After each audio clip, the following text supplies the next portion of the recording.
It's all very well and good that the little guy is getting his dues, but he forgot one thing. That the Earth was a thing. Hey guys, MasakoX here. Even though this channel is geared towards answering some of the more unusual stories and thought questions that the community at large seem to have about Dragon Ball, this one has been one of those stories which has caused the most eye-rolling on my part. That is until recently, of course, when I felt like I could do it with enough realism as possible for a show where dinosaurs still roam the earth and the king of the world is a dog. Not to mention the fact that this is something you really want to hear more about and give one of the most hard done by characters, especially humans, a leg up, and not just a leg up to the higher cupboards of the kitchen. Yeah, Krillin is getting the chance to really come into his element, but sadly, he is not doing it via the tried and tested method of training hard or finding some brand new power like we thought he would for the Tournament of Power saga. Oh, you mean that power-up that really tested his confidence and relationship with Android 18? That cappuccino of symbolism? Oh, that actually meant nothing? Nah, he doesn't need that. What are you talking about?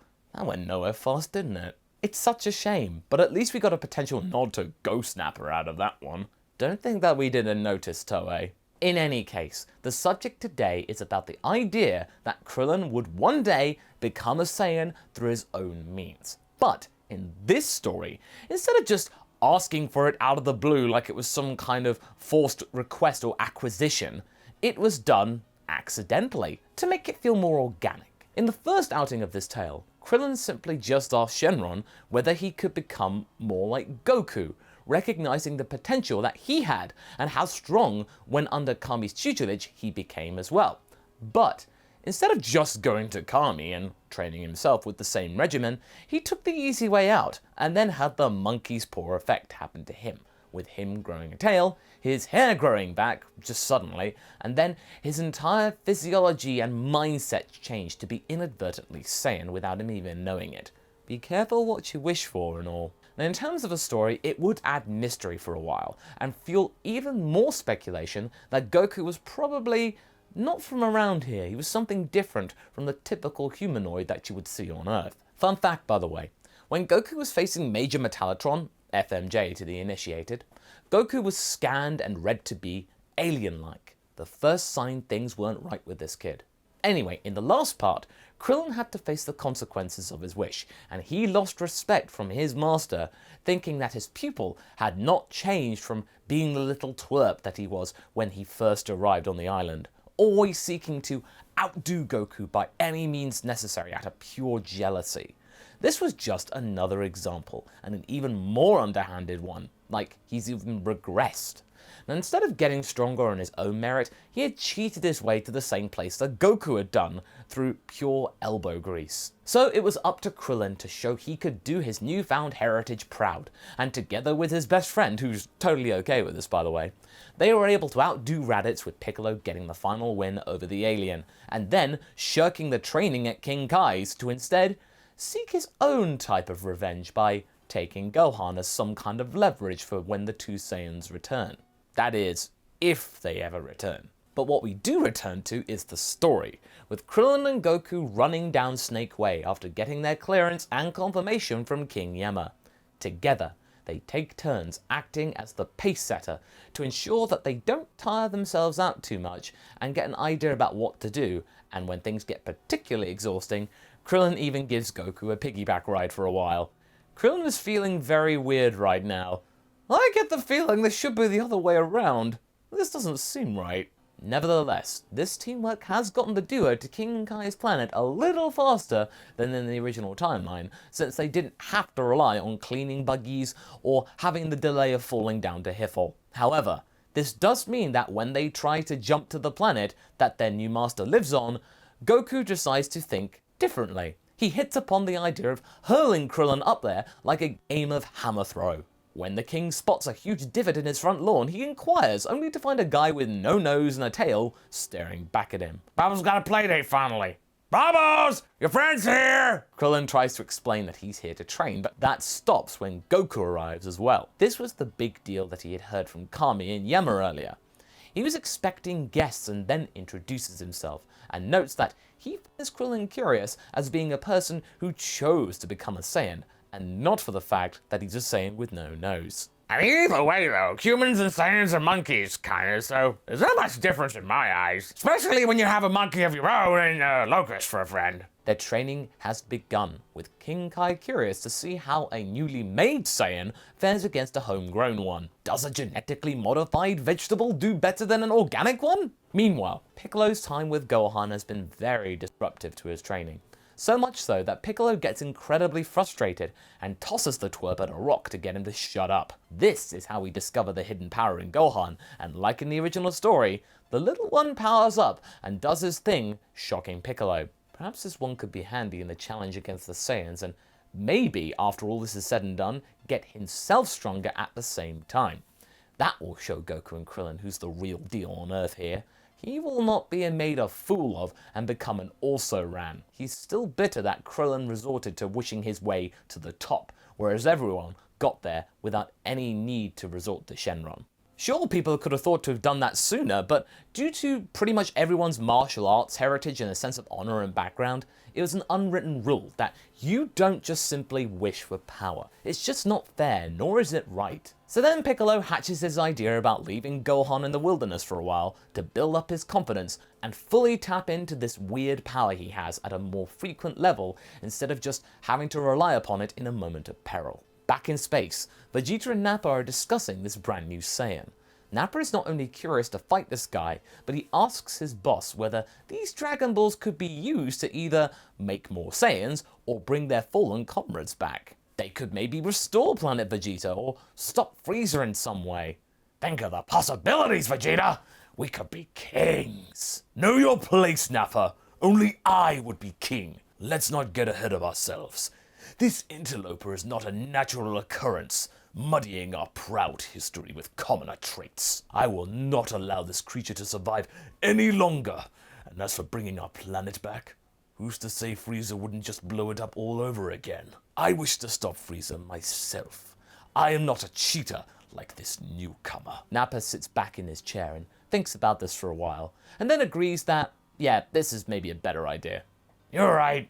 First off the monkeys, then the Dragon Balls. Vegeta grunts, not taking too kindly to the monkey quip, having heard it far too many times from their benefactor. As Goku and Krillin are training, Krillin has noticed that his new body is adapting quite easily to 10 times Earth gravity here, Goku recognizing the same thing.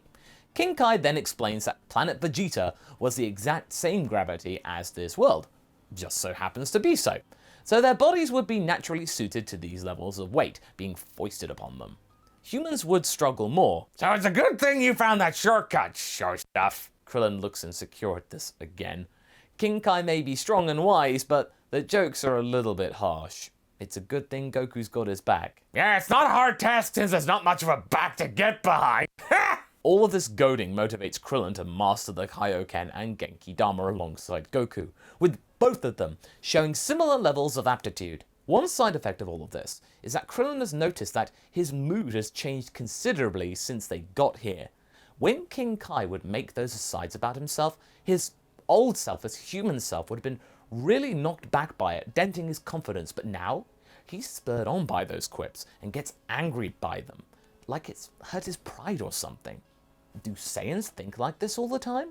Either way, it's certainly helped him get stronger, faster than ever before. The time has come for the two of them to show the fruits of their training, and together they are able to show the Genki Dama off with the energy of the little planetoid, with Goku showing more success than Krillin, but right now the little guy is pleased that he can at least keep up with his friend. This certainly would never have happened if he remained human. It's actually brought him closer to Goku in a way.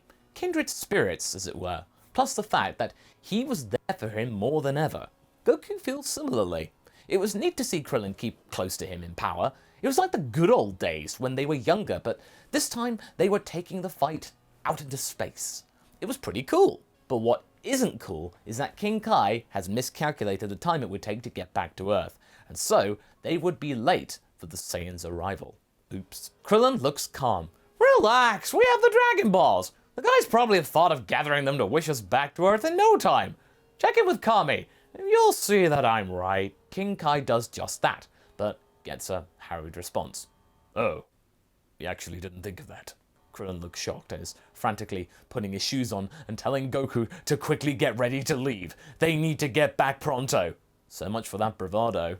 There's no time to gather them now, the Dragon Balls, so with that, the two of them quickly head out. Meanwhile, Nappa and Vegeta are on Earth with Piccolo, Gohan, Yamcha, Tenshinhan, and Chaozu being the last bastions for the planet right now. Vegeta then points out the Namekian heritage of Piccolo, which naturally takes the guy aback a fair bit, but without Krillin there to assist with the Cybermen push, Krillin originally was able to take out 3 of them in a spate of anger and really coolly.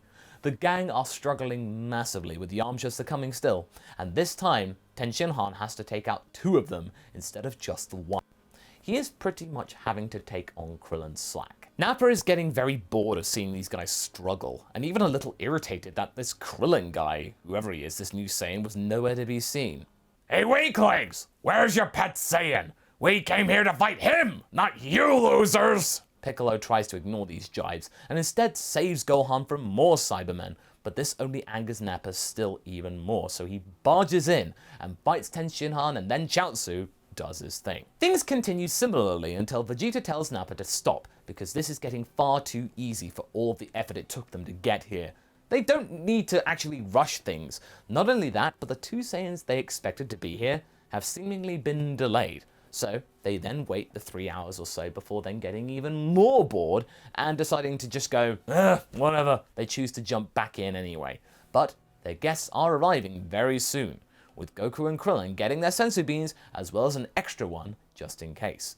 Now, what are their powers like? Well, with them getting some training together in their downtime on King Kai's planet, as well as King Kai's training, their powers have indeed increased in comparison to the original. How much so? Well, instead of me just telling you the numbers, let's just find out right now. With Piccolo down and Gohan the only one left, the Earth Dragon Balls were never used, and they become dormant, with Kami disappearing not long after the 2 Earth-based Saiyans make their way to the battlefield.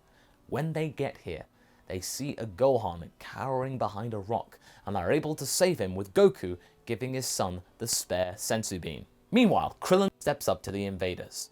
Well, look at this guy. I expected something a little more intimidating. Krillin is not responding at all. After months of short jokes from King Kai, he is pretty much transcended beyond a level where these jokes would actually matter. You know, he's actually got tactics regarding name calling. He remains silent, and Vegeta notices the change of mood. What's the matter? Not so talkative as you were when Raditz fought you? Are you scared, little one? You know, I bet you'd be shorter than me without all that hair. Vegeta is stunned. Nobody has dared call him short. Nappa looks at the 2 of them, and it's like he's mulling over the jibe in actually comparing heights, and then realizing that this new Saiyan might be right. It's kinda got you there, Vegeta. Vegeta turns around on the spot and shouts at Nappa to take this person out on the spot. He doesn't care about the origins of this new Saiyan anymore. He just wants him gone. Nappa, after waiting for so long, is more than happy to have a challenge, but little does he know that he is about to get whooped. Goku, you mind if I take this weakling first?